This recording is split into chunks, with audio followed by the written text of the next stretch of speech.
குஞ்சுகளை தாய் தகப்பன் பறவைகள் 2 பேருமே சேர்ந்து பராமரிக்கிறத பார்த்தா நம்ம பொறாமப்பட்டு போகணும். இப்படி ஒரு பராமரிப்பா அப்படின்னு சொல்கிற அளவுக்கு ஒரு பறவை தான் காணாங்கோழி. எல்லா உயிர்களிலையுமே பெண்களை தேடித்தான் ஆண்கள் இனப்பெருக்கத்திற்கு போகும். ஆனால் இங்கே ஒரு வித்தியாசமாக ஆண் பறவையை தேடி பெண் பறவைகள் வரும். காணாங்கோழியானது நிலத்தில் ஓடும், வானத்தில் பறக்கும், தண்ணீரில் போகும். இப்படின்னு பல சுவாரஸ்யமான ஆச்சரியங்களை வச்சிருக்கிற இந்த பறவைகளோட வாழ்வியலையும் பல சுவாரஸ்யமான தகவல்களை இன்னைக்கு பார்த்துடலாம். நம்ம இந்த ஒலியை அடிக்கடி வயல்வெளிகளில் கேட்டிருப்போம்.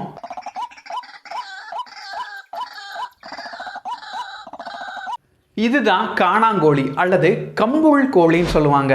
ஒயிட் பிரஸ்டட் வாட்டர்ஹன் அப்படின்னு அழைக்கப்படுற இந்த பறவைகளை தமிழில் காணாங்கோழின்னு சொல்லலாம், வெண்மார்பு காணாங்கோழின்னு சொல்லலாம், கம்புள் கோழின்னு சொல்லலாம், சம்புக்கோழின்னு சொல்லலாம். இப்படி பல பெயர்கள் இதுக்கு இருக்குது. இது காணாங்கோழியில் ஒரு வகை தான். அதனால் இதை சரியாக கம்புள் கோழி அப்படின்னு சொல்லலாம். உலகத்தில் இது தெற்காசிய பகுதிகளிலையும் தென்கிழக்கு ஆசிய பகுதிகளில் தான் இது பரவலாக காணப்படுது. இது ரல்லிடே அப்படின்ற குடும்பத்தை சேர்ந்தது. இந்த குடும்பத்தோட பொதுவான பண்புகள் பார்த்துக்கிட்டோம்னா, இந்த குடும்பத்துக்கு கீழே வர்ற எல்லா பறவைகளும் தண்ணீரில் வாழக்கூடிய பறவைகளாக இருக்கும், இல்லாட்டி தண்ணீரை ஒட்டிய வாழும் பறவைகளாக இருக்கும். இந்த பறவைகள் எல்லாமே கால் பகுதி நீண்டும் விரல்கள்லாம் பெருசு பெருசாக இந்த மாதிரி சில பண்புகளை அடிப்படையாக கொண்டதான் இந்த ராலிடே குடும்பத்தில் வரக்கூடிய இந்த பறவைகள். சரி, இப்போ நம்ம காணாங்கோழின்னு சொல்லப்படக்கூடிய இந்த கம்புள் கோழியோட வாழ்வியலை பார்த்துடலாம். ஒரு ஆண் பறவை, ஒரு பெண் பறவை, ரெண்டுமே இணை சேர்ந்த பின்னாடி இதில் ரெண்டுமே சேர்ந்து ஒரு கூடு கட்ட ஆரம்பிக்கும். அதாவது நீர்வாழ் பகுதிகளில், இப்போ ஏரிகளின் ஓரங்கள்லையோ இல்லாட்டி வயல்வெளிகளின் தண்ணீர் போகும் அந்த பகுதிகளில் தண்ணீர் இருக்கிற இடத்துல ஒரு சின்னதாக கூடு கட்ட ஆரம்பிக்கும். ஆண் பறவையும் பெண் பறவை ரெண்டுமே சேர்ந்து கூடு கட்டும். அதன் பின்னாடி பெண் பறவையானது 4லிருந்து 7 முட்டைகள் வரைக்குமே வைக்கும். இந்த முட்டைகளை ஆண் பறவையும் சரி பெண் பறவையும் சரி ரெண்டுமே சேர்ந்து அடகாக்கும். அதில் குறிப்பாக பெண் பறவை தான் அதிக நேரம் அடகாக்கும். அதுக்கு சாப்பாடு மாற்றி விடுற அந்த நேரத்தில் ஆண் பறவை அடைகாக்கும். ஆண் பறவைக்கு இது மட்டும்தான் வேலையா அப்படின்னா அது இல்லை. பெண் பறவை அடைகாத்துட்டு இருக்கும்பொழுது அந்த பகுதியில் வேறு ஏதாவது ஆபத்து வந்துருச்சு அப்படின்னா உடனே ஒலி எழுப்பி எச்சரிக்கை செய்யும். அது மட்டும் இல்லை, இந்த பறவையேவும் அதை விரட்டி விடக்கூடிய முயற்சிகள்லாம் எடுக்கும்.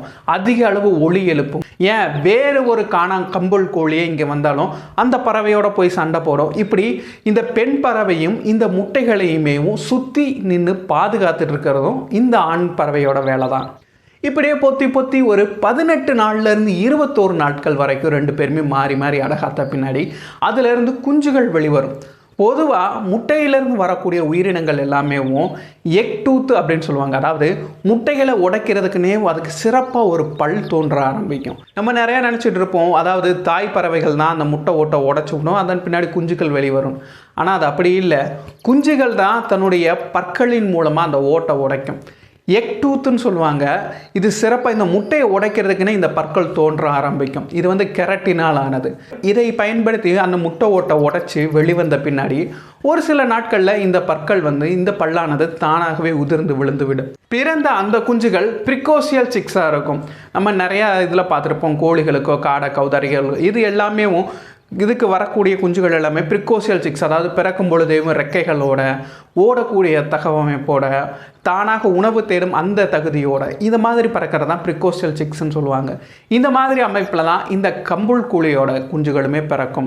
இந்த குஞ்சுகளுக்கு பாதுகாப்பு கொடுக்கறதுல தாய் தந்தை 2 பேருமே சேர்ந்து அரவணைச்சு இதுக்கு பாதுகாப்பு கொடுப்போம். நம்ம கோழி சேவல்லாம் பார்க்கும்பொழுது கோழிகள் தான் தன்னுடைய குஞ்சுகளை பாதுகாத்துட்டு இருக்கோம், சேவல் கண்டுக்காது. ஆனால் இந்த பறவைகள் தான் கொஞ்சம் வித்தியாசமாக 2 பேருமே சேர்ந்து இதுக்கு பாதுகாப்பு கொடுப்பாங்க. அதுவும் ஒவ்வொரு சில நேரங்களில் தாய் சில குஞ்சுகளை வச்சுக்கிறோம், தந்தை சில குஞ்சுகள் வச்சுக்கிறோம். 2 பேருமே சேர்ந்து ஒரு பக்கத்துக்கு இது மேய்ச்சலுக்கு கூட்டு போவாங்க. 2 பேருமே சேர்ந்து அப்புறம் உணவும் எடுப்பாங்க. இந்த மாதிரி தன்னுடைய குஞ்சுகளை பாதுகாக்கிறதுல ரொம்பவே ஆக்ரோஷமாக இருக்கும். அது மட்டும் இல்லை, இப்போது தாய் பறவை குஞ்சுகளை பாதுகாத்துட்டு இருக்கும்போது வேறு எதிரிகள் யாராவது வந்துட்டாங்க அப்படின்னா உடனே இந்த தந்தை பறவை போய் அதை பயமுறுத்தி விரட்ட பார்க்கும். ஒருவேளை பெரிய எதிரியாக இருந்தாங்க அப்படின்னா உடனேவும் இது தன்னுடைய இறக்கைகளை உடைந்தது போன்று ஒரு பாவனை செய்யும். அதனால் இப்போ ஒரு நரியோ இல்லாட்டி பூனையோ இந்த மாதிரி எதிரிகள் வர்றாங்க அப்படின்னா உடனே தன்னுடைய ரெக்கை ஒடிஞ்சது மாதிரி கொஞ்சம் தூரம் போய் நின்று ரெக்கை ஒடிஞ்சது மாதிரி ஆட்டிக்கிட்டே இருக்கும். உடனே அந்த உயிரானது அதை பிடிக்க போகும். அப்போ கிட்ட வரும்பொழுது இது ஓடி போய் தப்பிச்சு போயிடும். இந்த மாதிரி ஒரு பாவனை செய்து தன்னுடைய குஞ்சுகளையும் தன்னுடைய பெண் பறவையுமே இது பாதுகாத்துட்டு இருக்கும். இந்த குஞ்சுகளுமே பார்க்குறதுக்கு கோழி குஞ்சு மாதிரி தான் இருக்கும். ஆனால் இதனுடைய கால்கள் மட்டும் நீளமாக, அதனுடைய விரல்கள்லாம் நீளமாக, பார்க்குறதுக்கு அது மட்டும்தான் வித்தியாசமாக இருக்கும். ஆனால் மற்றபடி குஞ்சுகள் கோழி குஞ்சுகள் மாதிரி தான் இருக்கும். கருப்பு நிறத்தில் இருக்கும் முழுமையாகவே. பகல்லெல்லாம் 2 பறவையுமே சேர்ந்து மேய்ச்சலுக்கு கூட்டு போய் அந்த குஞ்சுகளுக்கு எல்லாத்துக்குமே உணவு எடுக்கிறத கற்றுக் கொடுக்கறது, எப்படி தண்ணீரில் போய் மற்ற உயிரினங்களை சின்ன சின்ன மீன்கள் இதெல்லாம் பிடிக்கிறது அப்படின்றது, எப்படி களைச்சி விட்டு தனக்கான உணவை தேடுறது அப்படின்னு சொல்லி இந்த மாதிரி நிறைய விஷயங்களை 2 பறவைகளுமே கற்றுக் கொடுக்கும். இரவாச்சு அப்படின்னா அதனுடைய கூட்டுக்கு போயிட்டு இந்த தாய் பறவையோ இல்லாட்டி தந்தை பறவையோ தன்னுடைய குஞ்சுகள் எல்லாத்தையுமே தன்னுடைய இறக்கைகளுக்குள்ளே வச்சு அதற்கு ஒரு ப்ரூடிங், அதாவது சிறிய அளவு வெப்பம் கொடுத்து அதை பாதுகாத்துக்கிட்டு இருக்கும். ஒரு 1.5 மாதம் வந்துடுச்சு அப்படின்னா இந்த குஞ்சுகளுக்கு அதனுடைய மார்பு பகுதிகளில் வெண்மை நிறம் தோன்ற ஆரம்பிக்கும். தாய் தந்தை மாதிரியே தோன்ற ஆரம்பிக்கும். அடுத்து ஒரு 2 மாதங்களில் நல்லாவே வெண்மை நிறம் அடைய ஆரம்பிச்சிடும். அதுக்கப்புறம் இது முழுமையாக தனியாக பறக்கிற அளவுக்கே வளர்ந்துடும். பறக்கக்கூடிய தன்மை இருந்தாலுமே இது தாழ்வோரத்தில் பறக்கும் பறவைகள் தான், அதிக அளவு பறக்கிறது கிடையாது. இது ஏதாவது ஒரு ஆபத்துனாலுமே முதல்ல இது ஓடி தான் தப்பிக்கும். அப்படி இல்லையா தண்ணீரில் குதித்து தண்ணீரில் போய் ஏதாவது புதர்களில் போய் மறைஞ்சிக்கிறோம். அப்புறம் முடியாத பட்சத்துக்கு தான் பறக்கிறோம். இந்த மாதிரி பறக்கிறது எல்லாமே கற்றுக்கிட்ட பின்னாடி ஒரு 2 மாதங்களுக்கு அப்புறம் தன்னுடைய தாய் தந்தையை விட்டு இந்த குஞ்சுகள் ஒவ்வொன்றும் பிரிஞ்சு போக ஆரம்பிக்கும். ஒரு சில குஞ்சுகள் 3 மாதங்கள் வரைக்குமே தன்னுடைய தாய் தந்தைகள் கூட இருக்கும். அதுக்கப்புறம் என்ன, தனியாக வாழ்கிற குஞ்சுகள் அதுக்குன்னு ஒரு எல்லை வகுத்து அந்த இடத்துல வாழ ஆரம்பிக்கும். அதுவுமே ஒரு நீர்நிலை ஒட்டிய பகுதிகளில் தான் இருக்கும். காலையெல்லாம் மேய்ஞ்சிட்டு இரவு நேரத்தில் ஏதாவது ஒரு சின்ன மரத்தின் கொப்புகள்லையோ இல்லாட்டி புதர்களுக்கு நடுவுலையோ தரையில் அதிக அளவு இருக்கிறது இல்லை. ஏன்னா எதிரிகள் தொல்லை தரையில் இருக்கும்பொழுது அதிக அளவு இருக்குது. இந்த கம்புள் கோழி ஒரு அணைத்துண்ணி. தன்னுடைய வாய்க்கு தகுந்தாப்புல சின்ன சின்ன புழுக்கள், பூச்சிகள், அப்புறம் எறும்புகள், கரையான்கள் இது எல்லாத்தையுமே சாப்பிடும். அப்புறம் தண்ணீருக்குன்னு போயிட்டா தவளையோட தலைப்புரட்டைகள், சின்ன சின்ன மீன்கள், சின்ன சின்ன நண்டுகள் இது எல்லாத்தையுமே சாப்பிடும். சரி, வயல் பகுதிக்கு வந்துட்டா இளந்தளிர்கள், அப்புறம் மென்மையான தண்டுகள், அப்புறம் சின்ன சின்ன தானியங்கள் இது எல்லாத்தையுமே சாப்பிட்டு வாழக்கூடியதான் நம்ம கம்புள் பறவை. ஒரு 8 மாசத்துல பெரிய கம்புள் கோழி அளவுக்கே வளர்ந்துடும். அதுக்கப்புறம் ஒரு 10-12 மாசத்துல பாலியல் முதிர்ச்சி அடைய ஆரம்பிக்கும். பாலியல் முதிர்ச்சி அடைஞ்ச பின்னாடி தனக்குன்னு ஒரு எல்லை வகுக்க ஆரம்பிக்கும். இப்போ ஆண் பறவைகள்லாம் இருந்துச்சுன்னா ஒரு வயல்வெளிகள் ஓரமாக தண்ணீர் இருக்கிற இடத்துல, தனக்குன்னு ஒரு குளக்கரை ஓரமாக இந்த மாதிரி இடங்களில் தனக்குன்னு ஒரு இடத்த முடிவு பண்ணும். தண்ணீருக்குள்ளேயும் சரி, அந்த கரையோர பகுதிகளும் சரி, இதெல்லாம் ஏன் இடம், இந்த இடத்துக்குள்ளே வேறு ஏதாவது பறவைகள் வரக்கூடாது அப்படின்னு சொல்லிட்டு வேறு ஏதாவது ஆண் பறவைகள் வந்துச்சுன்னா அதிகமாக ஒளி எழுப்புறதோ இல்லை பக்கத்தில் போய் சண்டை போடுறதோ இந்த மாதிரி செய்கைகளை செஞ்சு தனக்குன்னு ஒரு எல்லையை தீர்மானித்து வச்சுப்பாங்க.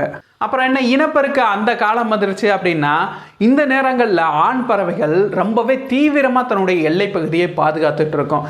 அந்த நேரங்களில் இது ஒளி எழுப்பிக்கிட்டே இருக்கும். அதாவது அந்த ஆண் பறவை நான் இனப்பெருக்கத்துக்கு தயாரானவன் அப்படின்னு சொல்லிட்டு ஒருவித காதல் ஒளி எழுப்பிட்டு இருக்கும். மற்ற நேரங்கள்லாம் இப்போது வேறு ஆண் பறவைகளாக விரட்டுறதுக்கு வேறு விதமான ஒளிகளையும், அதே மாதிரி பெண் பறவையை கவர்வதற்கும் ஒரு காதல் ஒளியை எழுப்பிக்கிட்டே இருக்கும். இந்த ஒளியை கேட்டோன்னே அங்கே பெண் பறவைகள் அங்கு வர ஆரம்பிக்கும். பெண் பறவையானது அந்த ஆணினுடைய எல்லைக்கு வந்து முதல்ல ஆணினுடைய குரல் வளத்தையும், அப்புறம் அதனுடைய கம்பீரத்தையும், அப்புறம் அது எவ்வளவு தூரத்தை பாதுகாக்குது அப்படின்னு சொல்லி அதனுடைய எல்லை பகுதியையும் இதையெல்லாம் பார்த்துட்டு, சரி இப்போ ஆணுக்கும் பெண்ணுக்கும் பிடிச்சு போச்சு, 2 பேருமே ஒன்று சேர்ந்து வாழ ஆரம்பிக்கிறாங்கன்னா முதல்ல தனக்கான ஒரு கூடு அமைக்க ஆரம்பிப்பாங்க. சின்ன சின்ன பொருட்கள், சின்ன சின்ன இளந்தண்டுகள் இது எல்லாத்தையுமே எடுத்து தனக்கான ஒரு கூடை 2 பேருமே சேர்ந்து கட்டிட்டு, அப்புறம் வழக்கம் போல் ஒரு 4லேருந்து 7 முட்டைகள் வரைக்குமே போட்டு அதனை வளர்க்க ஆரம்பிப்பாங்க. இதுதான் இவர்களுடைய வாழ்வியலாக இருக்குது. ஒரு வருஷத்துக்கு 1 முறை அல்லது 2 முறை இனப்பெருக்கம் நடைபெற வாய்ப்பு இருக்குது. அதே மாதிரி இந்த பறவைகள் எல்லாமே சீசனல் மோனோகாமி அப்படின்னு சொல்லுவாங்க. அதாவது ஒரு இனப்பெருக்க காலத்திற்கு 2 பேருமே ஒரு துணையுடன் தான் வாழுவாங்க. அது நடந்து முடிஞ்சு தன்னுடைய குஞ்சுகள் எல்லாத்தையுமே வளர்க்குற வரைக்கும் அந்த ஒரு வகையை சேர்ந்தது தான் இந்த காணாங்கோழி. அதாவது தன்னுடைய குஞ்சுகள் எல்லாத்தையுமே வளர்த்துட்டு அது பெருசான பின்னாடி அப்புறம் சில காலங்கள் ஒன்றா இருந்துட்டு அப்புறம் 2 பேருமே பிரிஞ்சு போயிடுவாங்க. அடுத்த இனப்பெருக்க காலம் வரும்பொழுது 2 பேருமே சேர்றதுக்கு வாய்ப்புகள் நிறையவே இருக்குது. ஒருவேளை இந்த பறவையில் ஏதோ ஒன்று இறந்துட்டாலோ, இல்லாட்டி அங்கே சூழியல் மாற்றம் ஏற்பட்டாலோ, இல்லாட்டி மன அழுத்தம் இந்த மாதிரி, அதுக்கப்புறம் இனப்பெருக்கத்தில் ஏதாவது தோல்வி ஏற்பட்டாலும் இந்த மாதிரி காரணங்கள் இருந்துச்சு அப்படின்னா இந்த பறவையானது வேறு ஒரு துணையை கூட தேடுறதுக்கு வாய்ப்புகள் இருக்கத்தான் செய்யுது. இந்த மாதிரி இருக்கக்கூடிய பறவைகளை தான் சீசனல் மோனோகாமி அப்படின்னு சொல்லுவாங்க. இதனுடைய வாழ்நாள்னு பார்த்துக்கிட்டோம்னா 3லேருந்து 6 வருஷங்கள் வரைக்குமே இது வாழக்கூடியது தான். இதனுடைய எதிரிகள் அப்படின்னு பார்த்துக்கிட்டோம்னா பூனை, காட்டு நாய், அப்புறம் கீரிப்பிள்ளை, உடும்பு, அப்புறம் பறவைகளில் காகம், கழுகு, இந்த மாதிரியும் பாம்புகள் கூட இதை வேட்டையாடக்கூடிய வாய்ப்புகள் இருக்கத்தான் செய்யுது.